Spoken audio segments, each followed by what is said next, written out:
everybody, and welcome back to another episode of Cool Down. There we got Musa. Yo. Training ground. We got Salah there with the clinker brick, the one and only, just like United's sort of. Yeah, it's in support. It's support of Man United to so they can have a brick wall at the back, man. Conceding goals. It works together like a brick wall, not just Maguire's head. And then we've got Richard.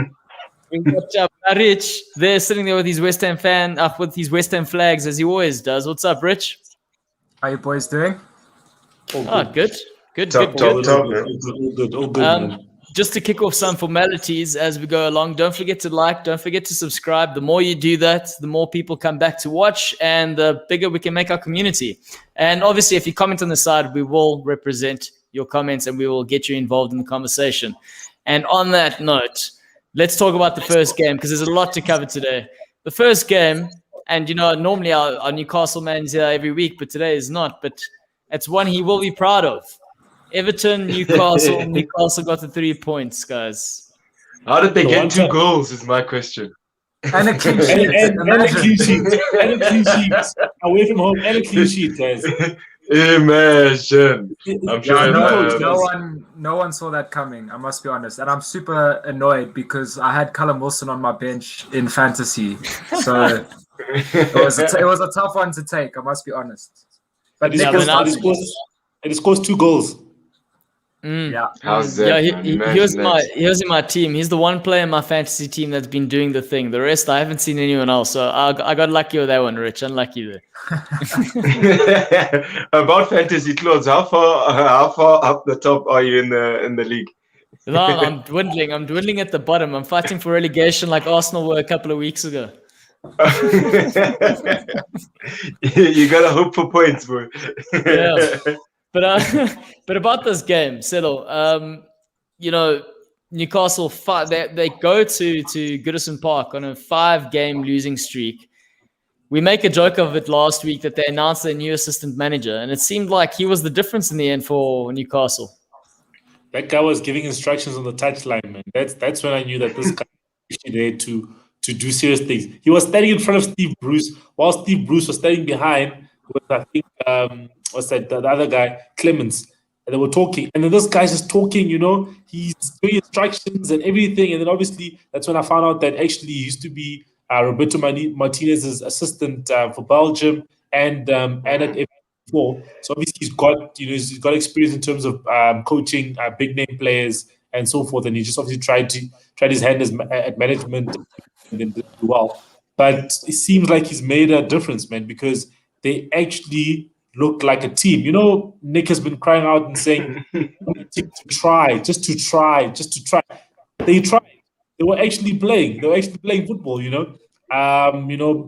what's this guy's name? Almiron got on the ball more, and obviously Jamal Lewis had a great game as well. In the previous episode, obviously Nick said that him and his father have differing views about Jamal Lewis. Jamal Lewis had a great game. He was even in the team of the week. Okay, but I was at Insurance Team of the Week, but still he was in the team of the week. In some sort of team of the week. Yeah, it's not biased. It's not biased at all. Yeah, Steve Bruce was the manager of the week for him. But yeah, it was a great victory for them to play against a good Everton side and get the 3 points, 2 goals, and clean sheet. It's impressive. Let's see if they can back it up. I guess that's a true test. I'm just wondering what it means for Steve Bruce now, given that if the assistant manager first week in is feeling that confident enough to hail instructions from the sideline over the head coach, what does it mean for the head coach's future at the club? And is it the pits for him? I suppose. No, true, definitely true. It's not often that Newcastle go away from home and have more shots than the home team. And that just shows you how on the front foot they were. And it reminded me a lot of when Newcastle played Crystal Palace earlier in the season. 2 late goals again. They were nice and compact first half, and then they just hit them with the killer punch at the end. 2 late goals. Great result for Newcastle. To me, I think it's just it's just a slight high point for them, and they'll get dropped straight back down to earth in a few weeks' time. I haven't seen enough. I haven't seen enough from Newcastle this season to warrant them sustaining some good form. But Nick will hope that they can do it. They keep going. Yeah. On that note, have we seen enough from Everton actually this season? I think after the first couple of weeks, they were looking very, very exciting. They looked like, they had it all figured out with the signings that they made, the manager in store. But then they capitulated a little bit, and it seems like they were trying to ride the wave. And it seems like this type of losses must be concerning for Everton fans and club. It must be so frustrating supporting Everton because they've always been in a similar kind of position to West Ham, whereas every single season there's a lot of optimism and there's ambition, and then they seem to just let down the fans season after season. And this campaign seems to be no different. Those are games you have to be winning at home against a team that's lost 5 in a row. You've got to be picking up 3 points, and you've got to question the mentality of the Everton players, the togetherness. There's something clearly not right there. When they started so well, I believed that they'd finish top 6 without a doubt, and now I'm starting to question that big time. Yeah, true. No, definitely true. It is worrying. I think there was a point where obviously they were doing so well, and then they fell off a little bit, but then they came back again when they when they beat Chelsea. I think they beat Chelsea. Yeah, they beat Chelsea. Chelsea 1-0, and then they won another game against another team. So they won 3 consecutive games on the bounce, and that obviously got them back into the top 6. And then people were saying, okay, maybe they can still do it, but then now they've fallen off again.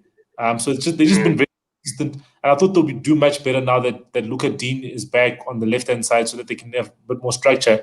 But also his formation has been quite, I don't understand it, because you play Ben Godfrey still at left back, but then you play Luca Dean as a left winger. It's just his formation doesn't. I think he just needs to go back to playing a 4-2-3-1 that he was playing early in the season. Yeah, perhaps he should. Yeah. Perhaps he should. But I think Ancelotti is that type of manager we all know. He's a great man manager sort of guy, and unless he's got the personnel, it's always going to be hard for him because he knows how to get the best out of players. And if the players only have a certain level, I think he's gotten to that point where he's reached the limit of some of the guys, and now he's going, he needs extra guys. But Jason's asking here, he's saying, what do you think about the signing of Willock for Newcastle, guys? Do you think this is going to be an added bonus for Callum Wilson, who's already doing the job by himself, maybe with a little bit of assistance up top there? To be honest, I'm not actually that convinced by Joe Willock. I know he's an exciting youngster, but I've watched him play for Arsenal a couple of times, and I think he's been guilty of being a bit lightweight, being pushed off the ball. Sometimes he needs to keep the ball a bit better, but perhaps his decision-making lets him down. But I think for a Newcastle side that's lacking creativity and legs, it could be a great signing for them, just to get someone young in the camp to push the rest of the squad to, give their best and potentially get some decent results. So who knows? Yeah, and I agree. I think it's always good for a side that doesn't really have someone who's forward-minded that can play in the central area. So, for instance, they've got Saint Maximin and Almiron. Okay, cool. Almiron can play 10, but Saint Maximin is more of a winger. Fraser's more of a winger. Shalvey's more deep-lying playmaker. The 2 Longstaffs are destroyers. So you just need someone who can actually carry the ball and actually be a number 10, and support obviously Wilson. So hopefully he can do well. I've seen him do well in the Europa League, but I think every Arsenal player does well in the Europa League. So he hasn't done well in the Premier League. So we'll see how he does at Newcastle. Yeah, look, I think at the end of the day, the result does give them a bit of breathing room in terms of that whole worry that Nick had with regards to relegation. So that's some good news for Newcastle. Maybe, like you guys said, something to build upon, but Rich doesn't think it's going to happen next game. But while we're obviously on the topic of transfers, what do you guys think of Josh King to Everton? I would have loved him to come to West Ham, and we were linked with him the whole window. Apparently, Moyes made him a priority signing. And the funny thing is, I laugh because on Sky Sports News, they were reporting earlier in the day that our owners told David Moyes that he has 30 million to spend on deadline day. And literally, Josh King would have cost, what, half of that? How much did they pay for him? No, they paid only 5. Yeah, exactly. So, I mean, 6 months left his contract. I'm flabbergasted as to why we didn't get involved there. I think he's a good player. I think he'll do well at Everton. Yeah, but is he not one of those guys that's like, it's not a player that Everton should be signing if they want to be competing for the league. You know what I mean? It's like, is he good enough to get them into top 4? Perhaps. But is he going to be a world beater? So maybe it's what this window is for everyone else. It's just to it's a plug to stop the gap for the time being, to maybe give them something extra because they're so reliant on Calvert-Lewin up front. I don't know. Do you guys really think it's that great to take them to the next level? Yeah, no, I get what you're saying is that if Everton want to obviously go into the top 4, they need someone who's got something a bit more, you know what I mean? Not maybe world class, but obviously a person that's above good, a great player. You need a Richarlison, another Richarlison, basically, because Richarlison plays for Brazil's national team and has the talent to actually make a difference. So you need another Richarlison in the team to take it to that next level. And let's see what he does. And King's not the youngest either. He's not the youngest. I think he's 28 years old. So he's getting old. He's getting old. Yeah, he's getting old. Yeah. Yeah, and like Jason says, not consistent enough. For me, it's like it's one of those similar to Liverpool bringing in certain of the defenders. Bring them in, see if you can sell them, move them on. But in this case, the guy's 28, so he's not going to have much of a sell-on value. It's obviously just a bargain that they think they're getting. But when we're looking at the Liverpool scenario, one thing we were all shocked by this morning was Mino going to Southampton. And I've got a theory about it, by the way, guys. But do you think Mino is going to do the things there at Southampton? Hey, man, you know what they've been saying in the media? Mino found out that the only way he can get into Liverpool's starting lineup is that if he goes to the club, Southampton. I knew that's where you're going. Sorry, man. I had to really laugh there. But I think it's a good long-term vision there. I think they made it happen immediately because they saw tonight's game. I think Man United are playing Southampton, so they're like Liverpool. Jurgen Klopp were like, let's stop them. Let's give them Mino. Get in the lineup and give them something. Wait, was he registered in time? That's the question. He will be. Watch, you'll see. Yeah. He'll be there. Okay. Mino boy, I like him. My theory as to why Liverpool have let him go is because he obviously fell down the pecking order behind Jota. Jota's been injured, but they're playing Origi and they're playing Shaq ahead of him, largely because I think they just want to offload those guys in the summer. So they're trying to give them game time, increase their value a little bit. So when they do get rid of them, they bring in some cash. That's the only reason. And now he's going to get coached or managed by Ralph Hasenhüttl, who's a fantastic manager, somewhat sets up his team in a similar sort of high-pressing energy manager as tactic as Jurgen Klopp. So he's going to be learning from that. And hopefully if he gets game time, that's valuable experience to get in the Premier League at someone else's expense. And he comes back far better for us and someone that we can sell if we do want to sell him for more. So I think it makes sense. Yeah, I guess the difficulty for Mino was to try and get good game time in the English Premier League. He'd come into a squad like Liverpool where there were a couple of players in his position which were actually high-flying at that point in time, and he couldn't actually crack that starting 11. So for him to move over to Southampton to get a chance there might be a blessing in his sense to actually get some more game time over this season and then come back a fitter, stronger, sharper player. What Jason's saying is interesting. That could be a factor as well, because you do need to obviously have a certain amount of homegrown players in the squad, right? Or was it British players in the squad, right? Yeah.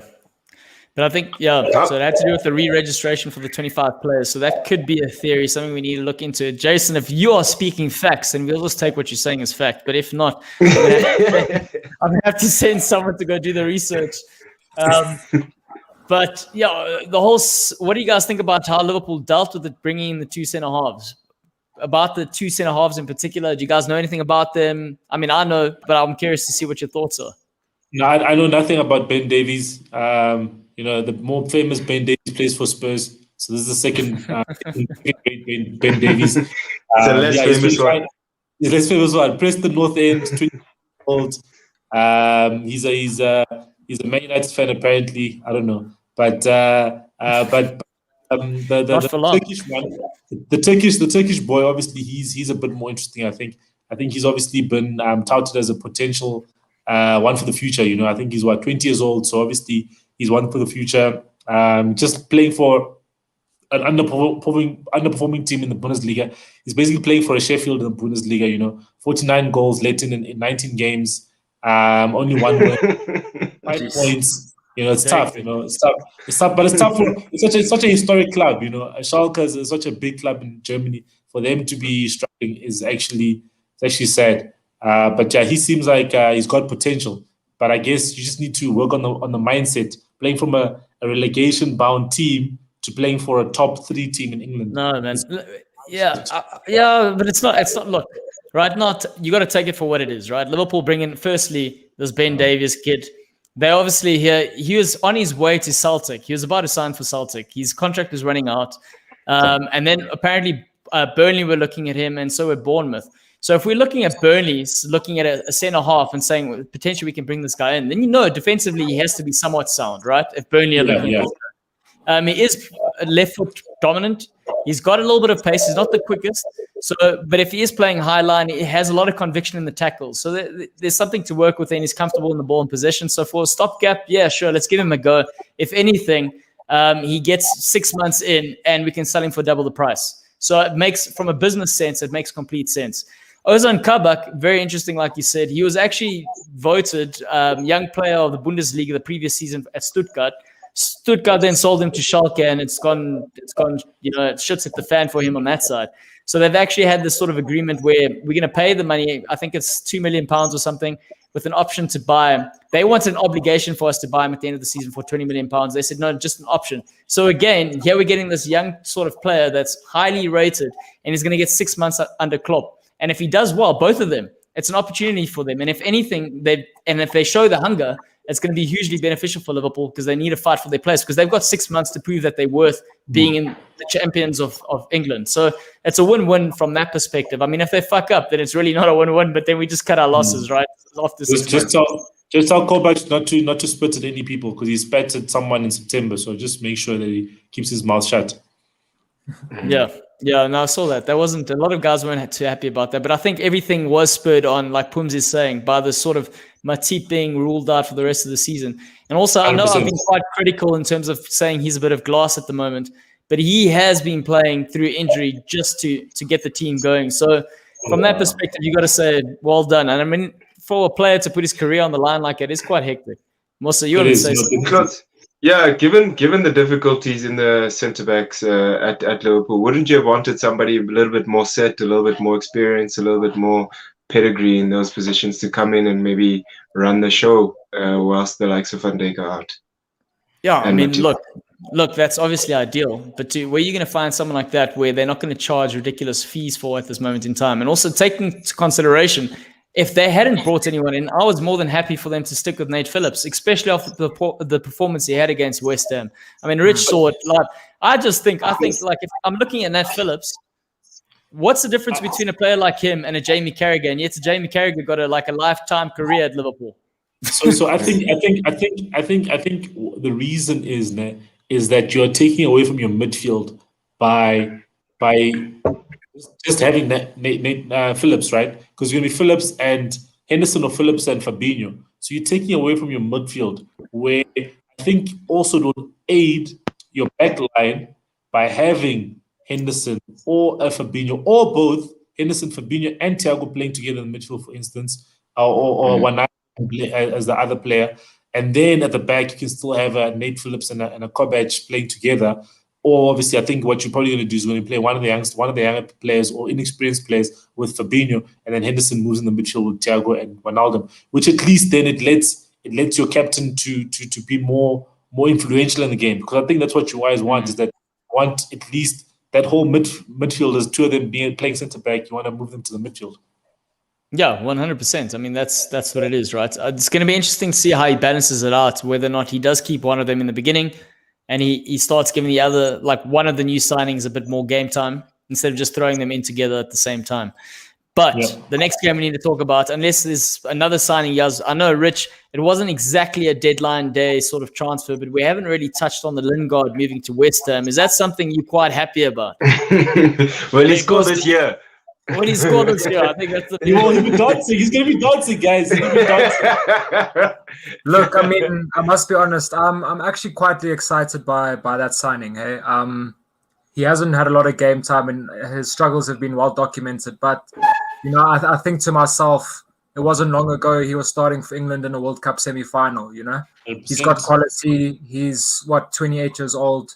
He still has a lot to offer, and I think he's coming to West Ham with a point to prove, you know, because he wants to make sure that when he gets back to Man United, he has a future.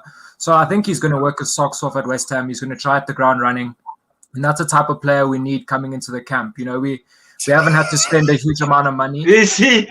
What is this nonsense? Is he Tabak? What is this? What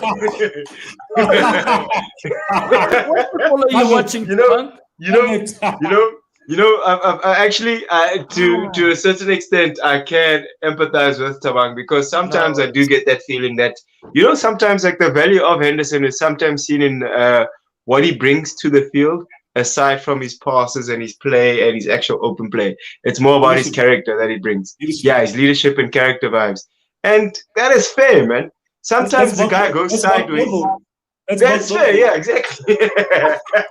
I think he's underrated. I think Henderson's underrated. No worries, guys. Listen, I've had this conversation often, and it's something when Henderson does, you know how it is. You know how it is. Celo, I'm going to put a Celo card. You guys don't know because you don't watch Liverpool often enough. You know, it's one of those things where Henderson, when he's not there, we feel the impact, and that's bottom. So yeah, talk about character, talk about his side passes. You know, he was so convincing at centre back. James Milner came out saying, you know, you got to be careful. You played so well, the boss might keep you at centre back, and that's how you're going to end your career. Just think about just think about Liverpool. All the positions he's played back, he's played left back, he's played centre back, he's played everywhere the club have asked him, and he's won the league, and he's won the champion. You know what, Tabang, just put respect on the man's name. This is unacceptable. Mark Noble even won a trophy with West Ham. Come on, that's not okay. Sorry, Celo, you want to say something there? No, it's all good. I just concur. No, but I was just saying that Henderson, he got his credit last season with the awards that he got. Yeah, man. So I think we know what he can offer, but I think his leadership and character is what shines through more than anything. You know, but as Jason's asking Rich. Where is he playing? Where's Lingard going to play? Who's he going to replace? Obviously, I think you guys play a 4-2-3-1. 4-2-3-1 is Bowen, Benrahma, and Fornals. So obviously, I think those three positions is where Lingard would try slotting, right? It's a great question from Jason because, you know, as good as Lingard is, he's going to struggle to walk straight into the starting 11. I must be honest, because all of our front four, you know, Antonio's place is set, and then you've got the three behind him, Benrahma, Bowen, Fornals. They've all had a good season so far.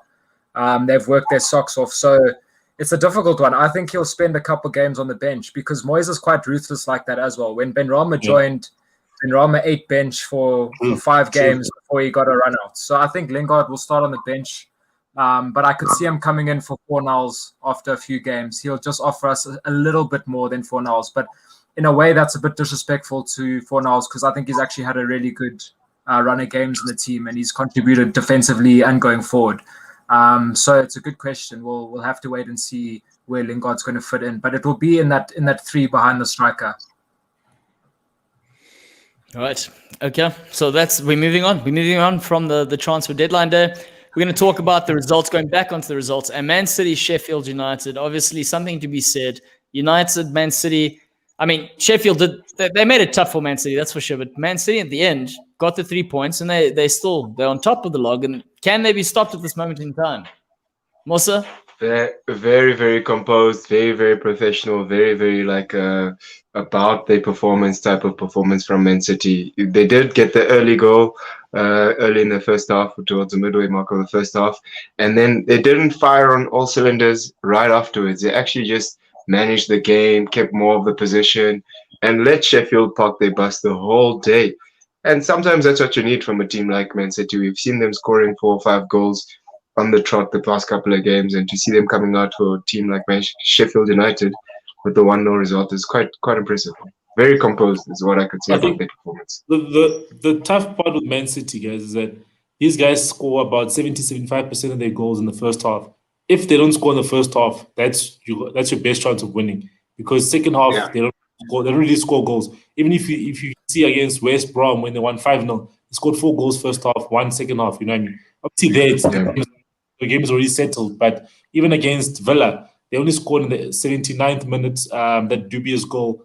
So if they don't score in the first half, then I think you can actually frustrate them, because sometimes they get frustrated and then they try too hard. They don't keep to Pep's tactics of trying to build up and recycling the ball. Then they get desperate, and then you see a lot of crosses coming in. And obviously, if a goalkeeper's on their best form, then obviously a team can get away with a point or a victory, as you saw with West Brom and Slaven Bilic's last game. But I think these guys, they don't look like they'll concede a goal. Let's see what they can do this week, and then also let's see what they can do against Liverpool. But that's a valid point. They've got the best defense in the league. They've only conceded 13 goals, and that's where they've been great. That's where they've scored the same amount of goals as United, 37 apiece. But their defense is where they've really come to life. And the guys that are contributing the goals aren't their strikers. It's how Pep Guardiola sets his team up. It's very different to Liverpool, reliant on width. Whereas in the middle, they've just got these constant moving midfielders that are able to. Why are you smiling there? What's going on there?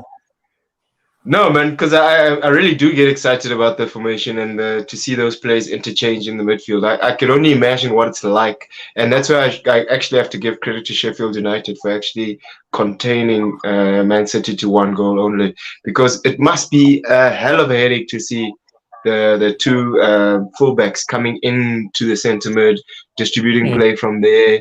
Everybody's just moving in front of them. It's chaos, utter chaos, which he creates. And then it's like, to manage that as a team which is defending against him.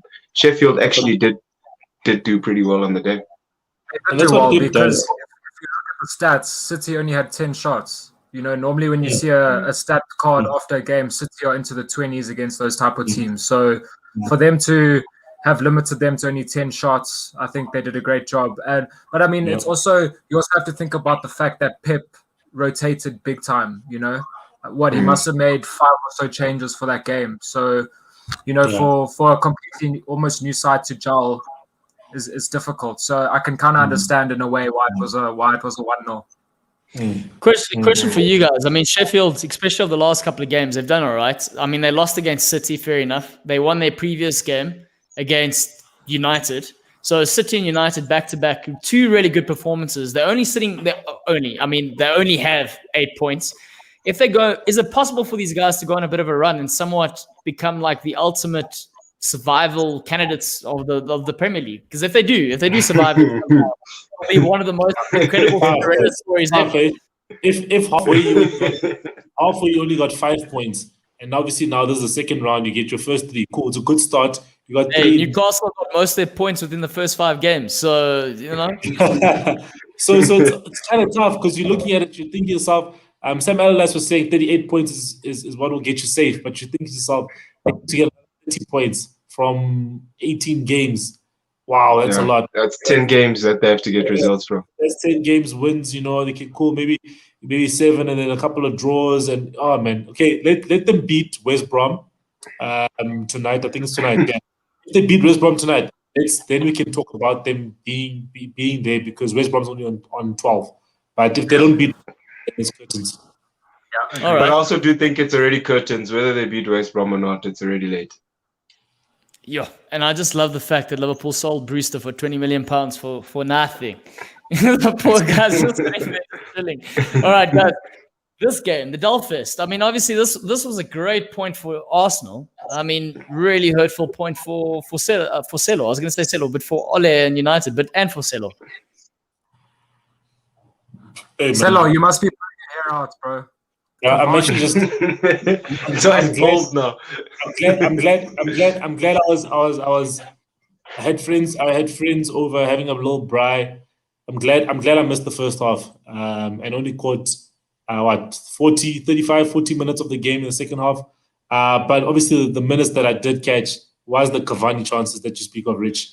I don't want to, and I think often sometimes we say things before about certain players and so forth, and we need to also remember is that Cavani needs a lot of chances to score, right? He played for PSG and played for Napoli. That guy, especially in PSG, he had a lot of chances and he scored lots of goals. Man United, you don't have many chances. You have few chances, so you need to score your few chances because Man United is not like Man City. Man City will create, let's say 5-6 big chances in the game, and then they'll score, let's say 2 or 3 of them, whatever. Man United create 2-3 again, 2-3, and we created those 2-3 big chances, and Cavani had those 2-3 big chances, especially the one where Luke Shaw crossed it to him, and he obviously missed an open goal. He missed an open goal. Tap it, literal tap it. He just needed to open up his foot a little bit more, just so that he can just slide across. And he closed his foot, and it just went. And Leno was obviously not even in frame, and that was just frustrating. I think that would have been like, you sometimes look at a game and say, if you scored those chances, then you can say it was a masterclass in terms of the tactics or whatever. But this is the thing, though, Silo. But the guys came out. So Scholes came out, Roy Keane came out, all those dudes came out saying, again now, it's how the tune has changed. Like, that wasn't good enough for United performance. It looked like Ole was playing for the point. And, it comes down to exactly what you're saying. If he takes that sort of chance, Cavani, then it's like, oh, okay, then the good times are rolling on again. Man United are doing everything right. But obviously he doesn't take the chance. And because of how he does set up, he can get criticized for that against an Arsenal who are only somewhat finding their feet again. And if we got to look at how the game played out, Arsenal weren't bad on the day. They were organized. They're relying really a lot on Smith Rowe. They also had 1 or 2 chances, not as clear as the 2 Cavani efforts that he had. But at the end of the day, that's where I think the frustration comes from the United camp, where it's going, why aren't they having a go at an Arsenal? I don't know. How do you answer that? How do you go, like, why aren't they going out there with conviction? I mean, just a couple of weeks ago, everyone was saying they're fighting for the league. Yes, we all can agree they're not really ready to compete there, technically speaking, but they were there. So why within the last 2 weeks, all of a sudden it's like, oh, okay, we're happy with the point. We're happy with the point. It's like, I think because of Ole out. I think at the end of the day, you have to ask yourself about the manager in terms of his setup, right? That is obviously before the game, and then in the game to effect changes in the game. Solskjaer does a lot of mistakes in terms of his substitutions. His substitutions are way too late. He makes his subs 10 to 15 minutes too late. You know what I mean? And also, he's also not, trying different things. He always brings on the same players. You know what I mean? You need to try change things. Try change things a little bit. You know what I mean? You maybe bring on Dan James. Bring on Supersonic. Given the ball, at least Dan James will always run down the flank. You know what I mean? And do something. Bring on Mata, Musa's favorite player. Try something different. Bring on Donny van de Beek. Try something different. Cool. The setup was wrong, I feel, obviously, because you're stifling Pogba by putting Pogba out wide. They didn't even acknowledge. He said we wanted to get Pogba more on the ball. That's why we decided to bring Martial on for McTominay when he got injured. So you can already see, why didn't you think about that to start the game and say, I want Pogba to be on the ball. Let me start Pogba in the middle. Why don't you think about that? You know what I mean? You act like, you act like you're playing, Pep Guardiola's Barcelona when you set up, when you should just play your best players in their best position so they can be effective. And then after 35 minutes, when you want to put Pogba in the middle and then put Martial. But yeah, that makes no sense, right? That makes no sense. You've got a great player. You got a great player and you're not maximizing him. You're asking him to do a different type of job. Exactly. That's bizarre. That's like asking a cobbler to sew a dress. It's the most, like, you have one of the world's best cobblers, but you know what? Fuck, my daughter needs a dress. Can you please make something for her? What? Yeah. That explains why Ole out, to be honest, man. Like, no matter what the players do at their peak performance, they'll be in the wrong places. it's the things that we obviously always questioned about him before the run, but they always linger in the back of your mind to say that he's shown us in the past that there's just a little bit that he lacks in those defining moments, in those defining games. You know what I mean? Cool, you can not attacking football, but also you need to impose yourself. And play Pogba in the midfield. You impose yourself against Liverpool in the FA Cup, but then you kind of like forget that you Pogba in the middle, and then now you want to put Pogba in a different position. Like, does that make sense? You know what I mean? If you're playing against a team which had 80% of its players, and you also have 80% of your first team, and you do well in the match, and then now you think, now I'm going to play Arsenal, but I'm playing away, let me be a bit cautious. No, man, that's not the way to do it. So Solskjaer needs to get out. Obviously, the next couple of games are against the if I want to call them the Europa League teams. Southampton and Everton next. So I want to call them the Europa League teams, the teams that are basically in the top 7. So those are tough games as well. Let's see what happens. Yeah, this is also another valid point. Jason's saying that Bruno hasn't shown up for the big games this season. Man United hasn't shown up. Yeah, and for me, Bruno has had a lot of BMT. But you can't say, for instance, that a player is not showing up when the team is not set up to show up. You know what I mean? You can't say where is the player, but where's Rashford in the big games? Where's Martial in the big games? Where's Cavani in the big games? Where there's four attackers. So where's Greenwood in the big games? None of them in the big games this season. Have I seen something amazing from any of them this season in the big games? So that is Man United's problem, is that Man United hasn't shown up. We mustn't say Bruno hasn't shown up. Bruno has a goal in against top 6 teams. He's got 1 goal. The other guys have 0. Man United have scored 1 goal against the traditional top 6, right? And it's only been scored by Bruno. So you got to ask yourself, Man United hasn't shown up, Jason, not Bruno hasn't shown up. So if you set up to not lose, then where is Bruno going to get the ball? Bruno will get 2 touches, 4 touches, you know what I mean? And obviously the defense will be the guys who are showing up. Luke Shaw has been our best player in all those games. Guys like Maguire. Exactly, man. You know what I mean? Wan-Bissaka got our man of the match, But he's been good. He's been good lately. I think Wan-Bissaka's been a decent. He's been on good run of form, and I actually think going forward he's getting better. Slowly, he's getting better, but he is getting better. No, he did. He created a nice cross. Exactly. Yes. So he is getting better. A little bit by bit. He'll get there. He's still young, man. But we can move on. We can ask about Timo Werner as well. We can ask about Roberto Firmino. Hey, leave Timo Werner out of this. We'll ask about a lot of players that don't score goals this season. I think that's actually a valid point, Silo. I think it's actually worth mentioning, really. A lot of these guys are struggling. Martial, for a whole different... One of the reasons why I've never liked Martial, and this is a personal thing, is because when I see him on the field, I don't think he's got the best attitude, and I like guys who graft, and he just doesn't give that for me. But so I think it's hard when you're not that sort of player, and all of a sudden these games are coming thick and fast, and the manager's going, well, we can't really rely on someone. We can't carry anyone in the team. You all need to be working, and I think that's one of the situations. But all these guys are struggling at the moment. But talk about who isn't struggling. Tuchel got his first win, okay? But he plays the old guard, and the old guard come and do the business for him. Mosa, you're smiling from ear to ear. You made sure you were on today's show because you're like, hey, we're above Arsenal, and you were hoping Wonga would be here, but he's not here. But 2 points clear. That's a big thing for Chelsea now, eh? That's a very big thing. And shout out to that, man. Like, it's a good thing because, in 2 games, 4 points. It's very, very early days for Tuchel, but what he's shown is a lot of energy and a lot of high pressing, which is exciting to see from our side. So, yeah, man, goals are coming. Hopefully the likes of Werner will get on the score sheet a little bit more. And I think Silo's comparison between Martial and Werner is a little bit unfair, given that Werner's still acclimatizing to English football. Martial has been there for a couple of years doing his thing. And how many goals did he score last season? Who? Martial. Why do we keep talking about last season? We're talking about now. But that's why I find it a little bit difficult to compare him with Werner now. I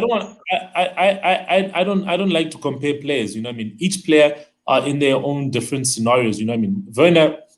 Werner gets in the right positions. That is something that you'd criticize of a player and say they're not getting the right positions, but he's getting the right positions. I think he just needs to. Just need to build up his confidence. You know? Did you say Origi? That guy is like a blind footballer. I don't understand. I think Rich should take him at West Ham for you. He should take him. I told you I would have made that deal happen. I wouldn't have stopped until that happened. Now, bro. We are so short up front. I'd take anyone. But what's up, bro? You guys nullified Burnley. Okay, of course they're not the greatest team going forward, but I mean I think they literally had one shot the entire game. They didn't have one shot on target. They had one shot, one attempt at goal. So I mean that's a feather in your manager's hat to say, you know, defensively you guys look solid as well, which is good to see from your side. Yeah, he's bringing that type of like total football approach, you know, where the energy is high, the pressing's high. Everybody has to look busy at least. You can't just be on the field and just going through the motions, which is exciting to see here at Chelsea, which needs that from all the players. And that's why it's like exciting to even see guys like Alonso coming onto the field, guys that you thought were out of the picture, in the picture, and actually showing that they've got something to contribute. But that's the interesting thing for me. That was the interesting thing, is the guys that you thought were out the picture, first thing he goes is like, well, I'm going to revert somewhat back to how they were playing when they were successful. Bringing on your Azpilicueta, your Alonso, you know, playing three at the back with wing backs. And he's kind of gone, well, let's play what works. These guys know what works. And all of a sudden, bang. I think Alonso's goal, which was fantastic, by the way, the chest, the knee, and then the volley was for a left back is ridiculous. And you can see that's where the technique comes from his brother, Xavier Alonso. But But at the end of the day, that felt like, to me, that felt like a little screw you to Frank Lampard, to be honest. That's what it felt like when I saw it. I was like, oh, this guy's literally saying, stuff you, Frank. I'm back in the team. I'm going to bloody score this incredible goal, and he does that. Yeah, exactly. And that gives every player in the squad has that opportunity right now. No, true. No, I think what's impressive, right, is the fact that, you know, players are a new lease on life. You know what I mean? You know, they all given a fair to obviously show. Obviously, Kepa's not given an opportunity, but everyone else is given an opportunity. Hey, Kepa, hey. Rich, would you like Kepa? Kepa must go play for the under 12s, bro. I swear. Yeah, I think Kepa he's shown the world enough at this point in time. Let's just give the guy a chance to rest. Exactly. So I think it's obviously good that main players, obviously, even the ones on the fringes, like being given an opportunity. Jorginho's back. Obviously, the club captain is back. So everyone else is given an opportunity. You know, Hudson-Odoi being your best player the last 2 games. And I think how does that work, Silo? Yeah, how's that? The guy, new manager comes in, all of a sudden, Hudson-Odoi is like, hey, I'm on it. And it's like the manager's almost said, do you think his reputation in Germany has kind of come with Tuchel going, look, I know Bayern has been after you. I know you rated highly in Germany. I'm going to rate you highly. And all of a sudden, this player is feeling loved. Do you think that's pretty I think it's probably one of those where he says, man, listen, I think you're the real deal. You know what I mean? I think I can see why. Probably saw him in training. One training is like, okay, I see why Bayern wanted you. I can see it. I can see why. Let me play you. Just do your thing. But I'm going to play out of position, right wing back. So you have to track back. You have to go forward. Everything just came out of his right-hand side, guys. Everything. That ball goes to the right. He's there on the right-hand side, makes great crosses, you know. And obviously, he was giving them the ball as well. Mason Mount was there in the starting lineup, giving the ball down the right. Obviously, you know, he's back. He's back. The prodigal son is back. Yeah. Also, Can we still call him the prodigal son? After that. Sorry, as well, who I think, as far as I know, hasn't had a lot of game time as well for Chelsea. You know, for him to come back into this team, get a goal, captain the side, I think that's also a bit of a middle finger to Lampard as well, because Reece James was taking his position for large spells. Yeah, so Reece James had all the good attributes of like a good fullback. You know, he's got a really good right foot. He's got good speed, good stamina. But the mistakes that he'd make at the back were just stuff that showed that he's a little bit inexperienced in that role. And that's what Azpilicueta brings. He doesn't give you every attribute that Reece James does have, but he gives you a little bit of stability in the back. And that allows the manager then to look at like that formation of a back three, or look at a more expressive formation at the back. Because the instances where Reece James was in the field, he was looking great against the bigger teams, but the mistakes that he'd create right in front of the box were scary. Right in front of the box and inside the box. And that's something that, only so much confidence and time can be given by a manager, whereas other managers will just go for a package which is set up. And but what's interesting about that is down to the experience, right? Like you said, you've already mentioned it. It's down to the experience. But the difference as well is that in a player like Azpilicueta, he knows his limitations and he knows his strengths, and he's very self-aware. In a player like Reece James, he wants to be a modern fullback, this new modern fullback. He wants to be a Trent Alexander. He wants to be this sort of, so he's going to take those risks, especially at a younger age. And that's the difference. And at the end of the day, Chelsea are going to benefit from Frank giving him game time. Frank's obviously out of a job, so he's not going to benefit. But Reece James has gained valuable experience from that. And that's where I think a Tuchel is going to come in and say, you know what, this is how you're going to change your game. And rightly so, he should be learning from an Azpilicueta in terms of what he's doing right, as opposed to going, this is how I'm going to be better than you. And that's one of the things. So, fair play to Tuchel coming in, even Rudiger coming back into the lineup. So he's gone with the experience again, and he's getting results. And I always think if you're a new manager, you need to get the results, get the 3 points, build the confidence, and then slowly start changing and tinkering things. Don't just come in and say, I want you to play like this. Because the guys are going to be like, well, who are you? You need to first buy their trust, earn their trust rather through results, and then move on. But exactly.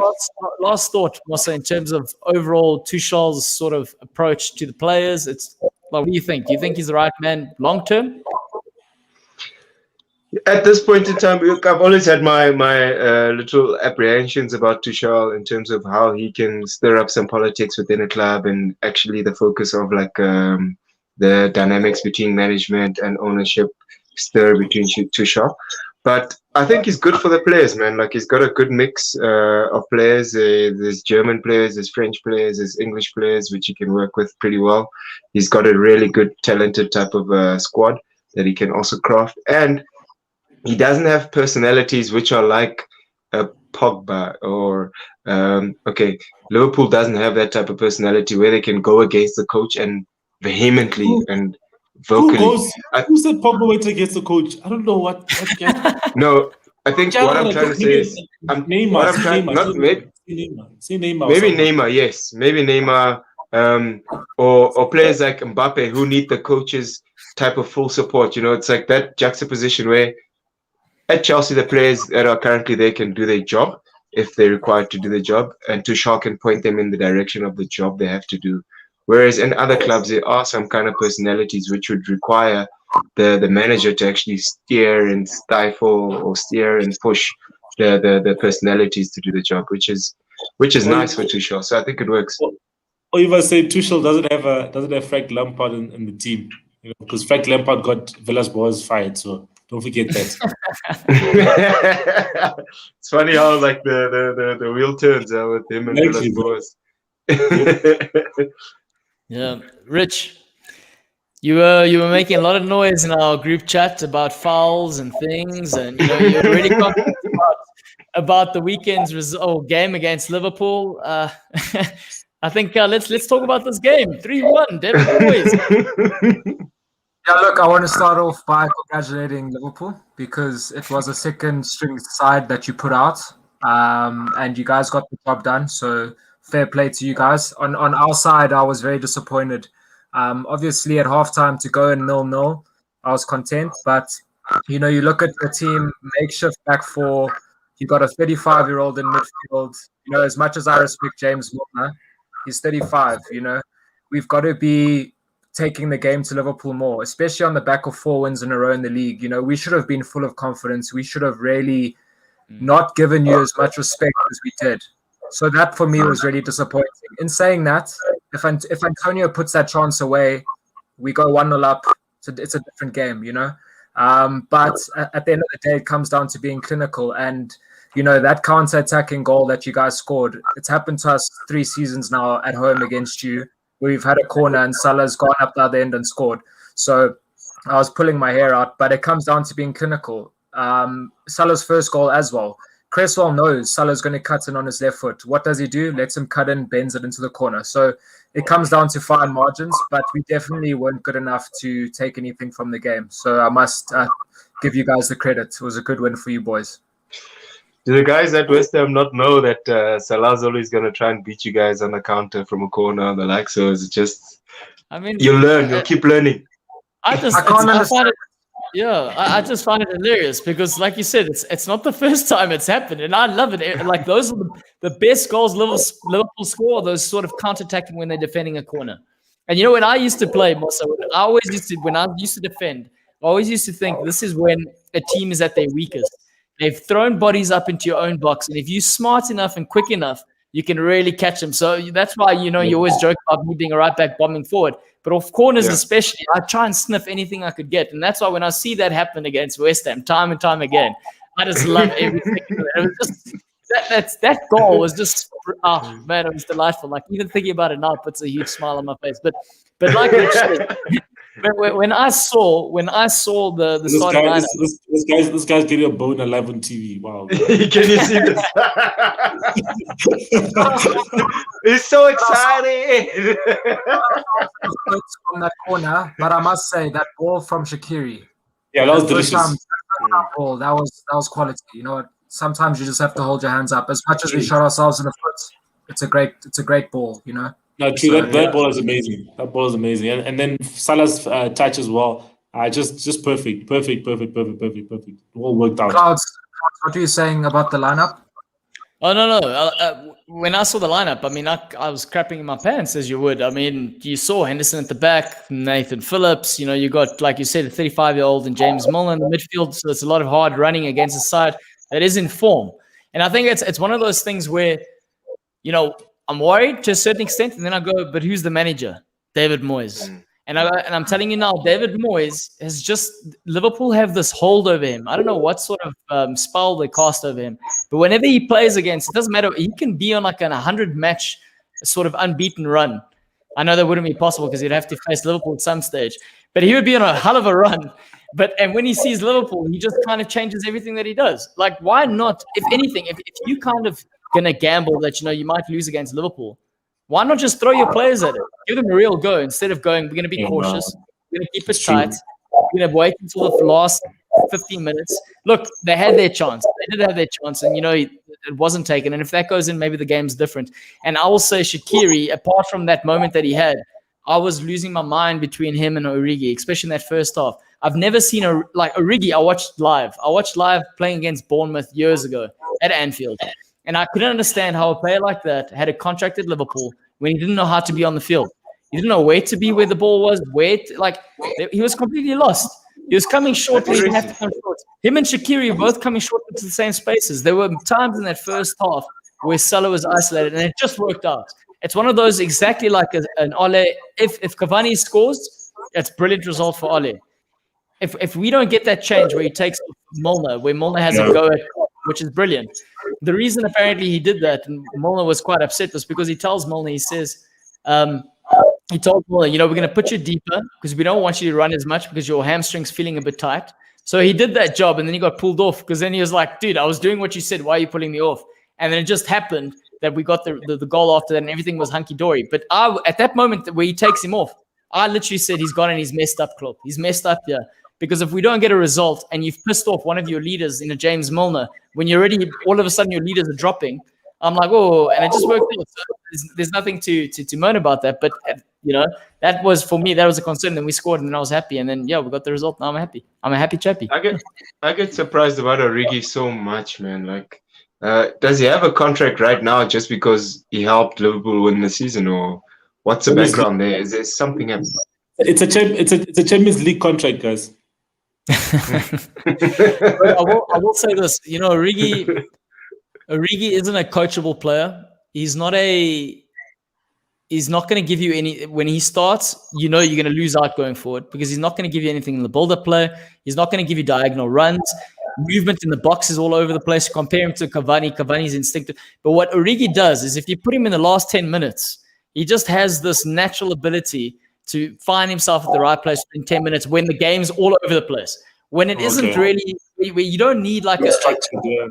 When you don't need a structure, where you need something to be carved open. When it's a bit messy and chaotic, he's the right guy for the job. But give him 15 minutes.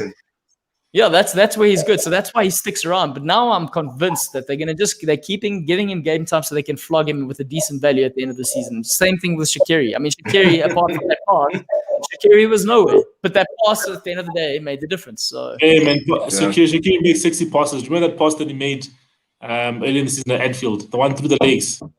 Come on, that guy's passing is amazing, man. He's good. He is good from that perspective. And also when he gets taken off, he looks at Klopp. I've never seen a player look at his coach like I know we joke about Mason Mount being Frank Lampard's son, but if ever there's a relation between his father and son, the way in which Shaqiri looks at him, it's like a father he never had.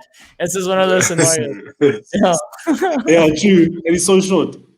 Rich, final thoughts on the game before we move on.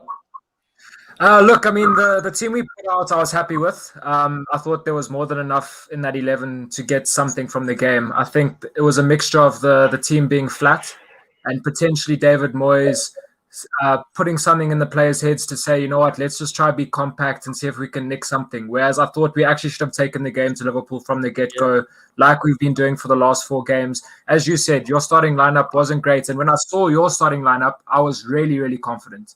But yeah, you guys are the better team, more clinical, and we'll learn from it. And hopefully we can get a result against Villa next time out. All right. Guys, one we need to talk about briefly because it was a bad week for Spurs. Mourinho, and I think the big question here is Mourinho still box office? I know the players he's working with isn't traditionally the players he would be working with at a really big club with the financial resources. But is he the man to still turn this club around? Take them to the next level. I think that's the question on everyone's mind here.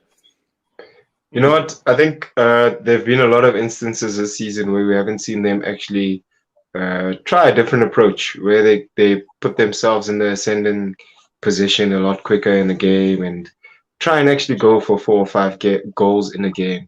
We haven't seen that. They've got all the firepower in the world. They've got Kane and Son, some of the most prolific attacking players in the league. They've got options to actually go forward and try and take games to people, but yeah, man, it's Mourinho, pragmatic,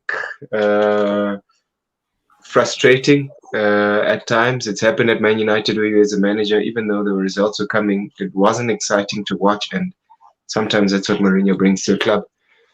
This time out, I don't know. Still scary to look and facing Tottenham. Facing Tottenham is still a scary prospect, but if you can get a goal against them, your odds are a lot better. If you can get 2 goals against them, your odds are really, really good facing this Tottenham.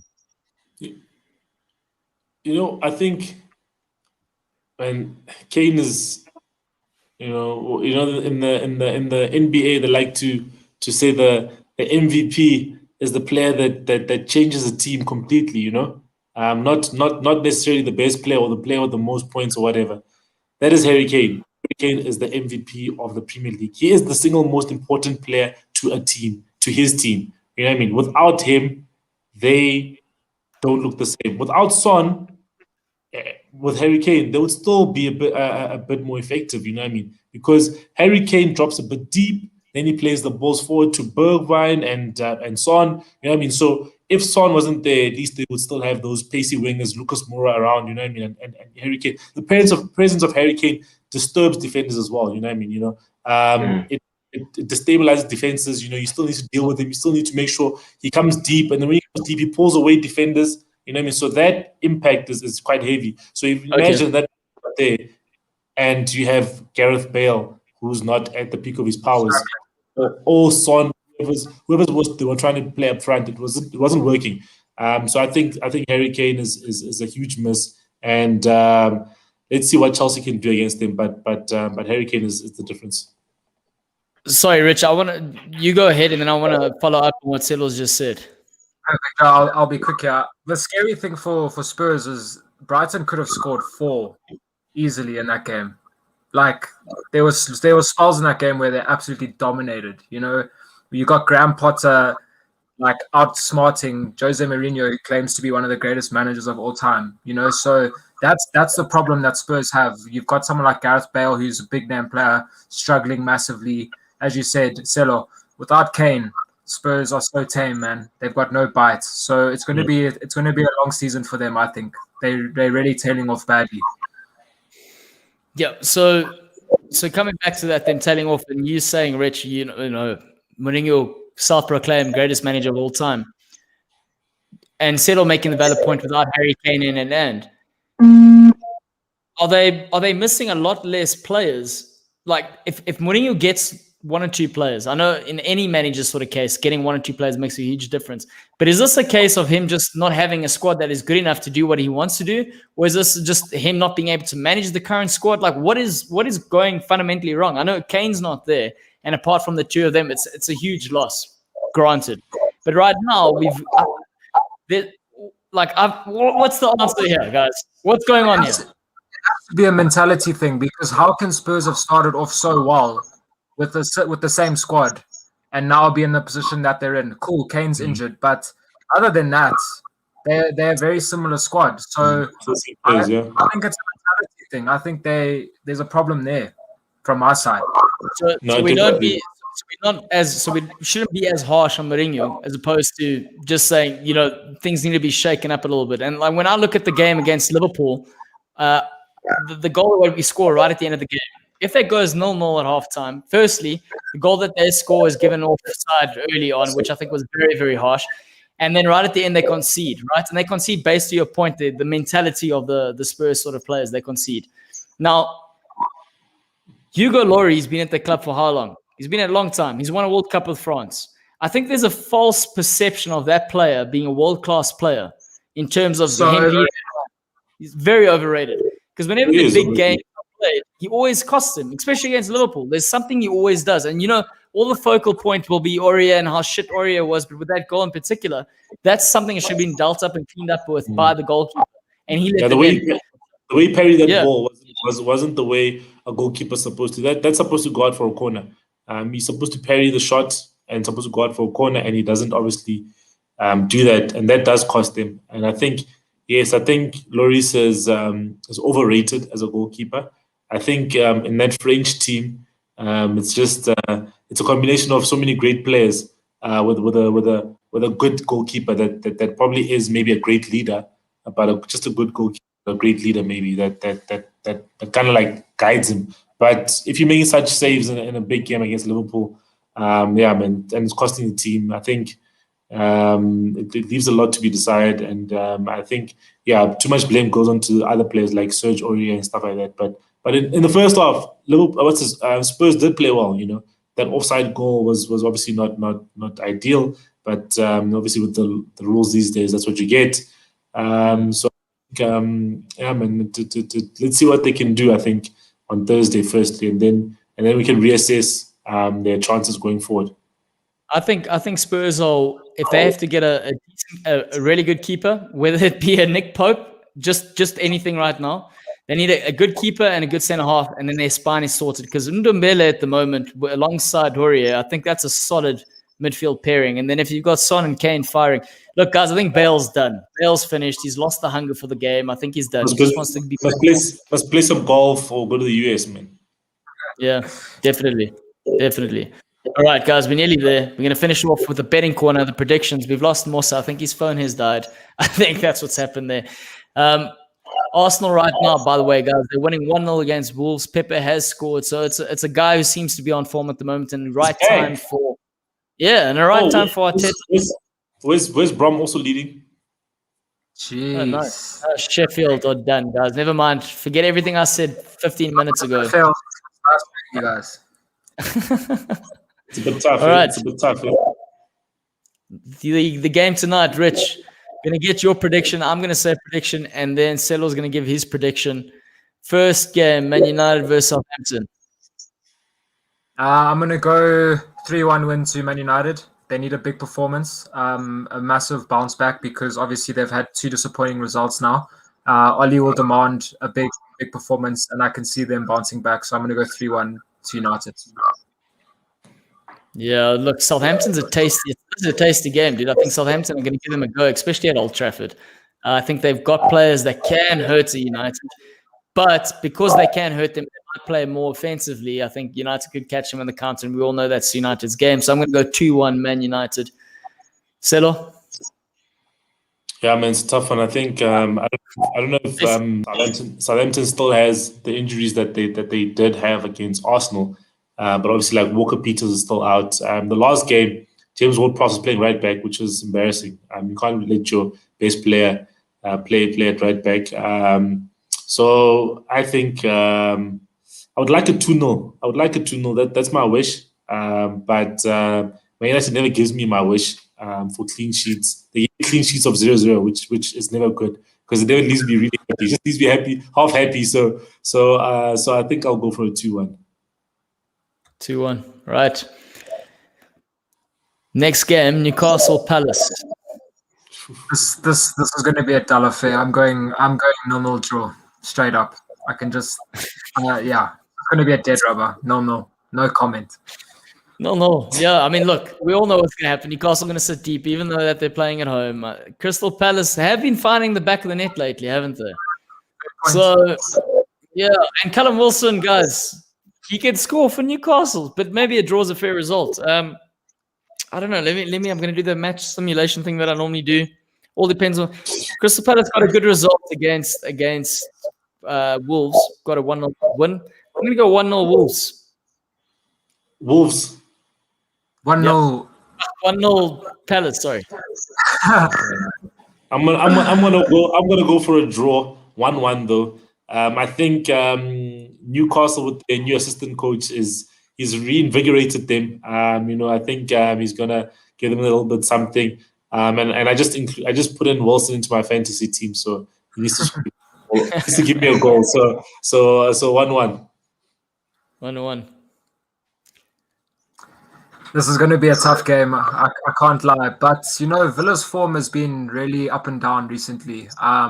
We got a point there last season, so I have to be confident. The Liverpool performance was poor, but I back us to bounce back, and I have to back my boys. So I'm going to go 2-1 to the Hammers. 2-1. Shit, man. This is, I mean, like you said, It's Villa. a tough one to call. Yeah, man. Villa are doing the thing, man. Who's home there? Villa.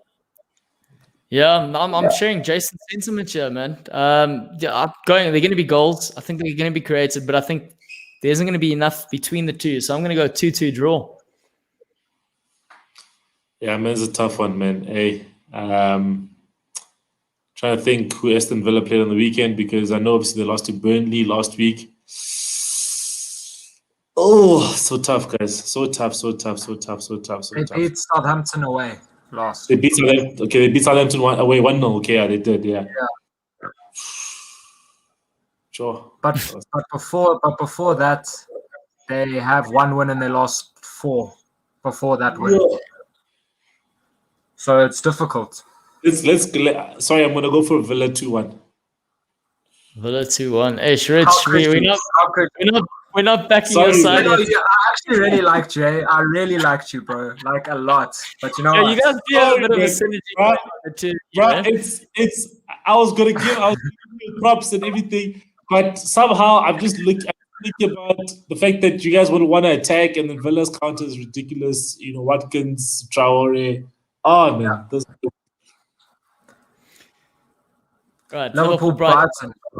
Look, I mean, on paper, this looks like a comfortable Liverpool win, but Brighton have been making it difficult recently. I still believe Liverpool will win, but I don't think it will be a walkover. I'll go Liverpool by 2-0. I can't believe Brighton are actually 17th on the log, to be honest, because whenever I watch them play, they do really good things on the field. They do really good things. I think they've just been struggling to get the results across. No, they're still 17th. They are currently, I think, 7 points clear of relegation. Right, yeah. The last 3 games, I think, were 2 wins, 1 draw, and they did give Liverpool a hard time when Liverpool faced them. But Liverpool had 1 or 2 decisions go against them as well that day. So I think them playing it at home will be a difference. Ricky's saying Brighton. Ricky, go jump somewhere. I don't know. Go jump in a lake, dude. What are you saying? Brighton's going to come to Anfield and upset the odds? No. I think Liverpool 2-0 win. That's what we said about Burnley, but let's carry on. I think Brighton will obviously give Brighton like to play football, Yeah. So at least it's good to watch them, but also can be their downfall, because sometimes they try to play football and then they get caught out maybe by a pressing team. So I'll give it the victory to Liverpool, but I'll give Brighton a goal. So I'm going to say 2-1 to Liverpool. 2-1. Jason, I like your prediction. A very good one. 3-1. Salah's after the golden boot. You guys think he'll get it? Yeah, he'll get it. Yeah, he will. He's selfish, so he'll get it. Especially if Kane's injury prone, for the rest of the season. And Vardy's also injured, so he'll get it.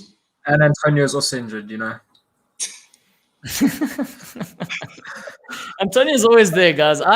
Listen, Rich, just in case you weren't sure where this whole West Ham Messi thing came from, I started it saying he has the same impact on West Ham as that Messi does for Barcelona. And that's kind of where the thing came from. And I'm sure you got to agree to a certain extent. Oh yeah, for sure. Without him in our attack, we're a completely different side. So I can agree with you there. Okay. All right, guys. And that pretty much on that note, Rich, thanks for agreeing with me. I think it's time to wrap up the show. Spurs Chelsea? Spurs Chelsea? Or we'll do it on Thursday? We'll do that on Thursday because it's going to happen on Thursday. And I think then we can have Matt here and we'll have a proper build-up. But final thoughts, guys. Wait, Silo, just answer Ricky's question. Yeah, just asking, do you think Ben Davies is going to play for Liverpool? No, he'll be on the bench, I think. Nate Phillips will start. Phillips and Henderson. Oh wait, but no, that takes away Henderson from the midfield. But yeah, Henderson and Nate Phillips to start. All right, there you go, Ricky. So he doesn't think he's going to start. We'll give it time. We'll see how that plays out. The Oak needs some training sessions first. Rich, final words? I just hope my boys can bounce back after the disappointing loss to you guys. That's all I can say. We need to get back to winning ways. I want Europa League football this season. I want Europa League football. Yeah, you guys can make it. I believe you guys can make it. You guys battle it out with other London clubs. We're still the highest London club, guys. Let's not forget that, eh? Oh, damn! It's 1-1, guys. Ruben Neves. Oh, but Wonga's not watching. David Luiz, red card. Oh What? Shit! And Wolves aren't firing at the moment. So Wolves are struggling, guys. Oh, And so for them to score against Arsenal, but also before this, Arsenal only conceded 1 goal in 8 games. So this is definitely not going to help their cause with David Luiz getting a red card. Interesting. Right, guys, that pretty much wraps up our show today. Enjoy the football this evening and tomorrow, and then we'll see everyone else on Thursday. Rich, Selo, thank you for joining me. Good luck Stella. Good luck, guys. Yeah, hopefully my predictions are right. No good luck for Man United. Why, Rich? You see, this is why the two of you have something going on. I don't know. Actually, I don't like this. You know what, Stella, after that prediction, bro, I'm not convinced. Come on the Saints. Come on the Saints. Come on the Saints, yeah. Right. If you don't know what to be cool. Oh, there we go. Yeah, you guys are so into that slogan. Let's try it again. If you don't know what to be, Selo. Ask your fans. Ask your fans. Be cool. Be cool. All right, everyone have a good evening. Thanks for joining us.